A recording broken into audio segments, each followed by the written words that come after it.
माऊली रामकृष्ण हरी. समाजातलं जगणं सुंदर व्हावं म्हणून संतांनी प्रयत्न केलेला आहे.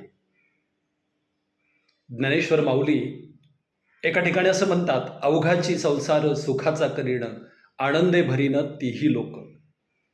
संपूर्ण मानवजात हेच माझं कुटुंब आहे आणि माझ्या कुटुंबरूपी संसार मला आनंदी करायचा आहे, अशी तळमळ ज्ञानदेवांच्या या अभंगामध्ये आपल्याला दिसते. तर संत नामदेव आपल्याला सांगतात, नाचू कीर्तनाचे रंगी, ज्ञानदीप लावू जगी.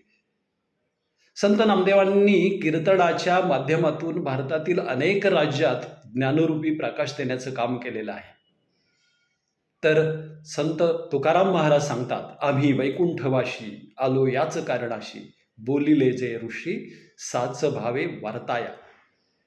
ऋषीमुनींनी जे संस्कार आणि मूल्य समाजाच्या उद्धारासाठी आम्हाला सांगितलेले आहेत, ते आपल्यापर्यंत पोहोचण्यासाठीच आमचा जन्म आहे, असं संत तुकाराम महाराज ठामपणे आपल्याला सांगतात. एकंदरीतच समाजात नैतिक मूल्यांची रुजवणूक व्हावी म्हणून संतांनी मनापासून प्रयत्न केलेला आहे. वारकरी संतांचे तत्त्वज्ञान हे नीतिमूल्यावर आधारित आहे. समाजाच्या जडणघडणीत संतांचा खूप मोठा वाटा आहे. खरं तर समाजाची जडणघडण ही नैतिक मूल्यावर आधारित असते आणि हीच मूल्य आपल्याला संत साहित्यातून मिळतात. धन्यवाद.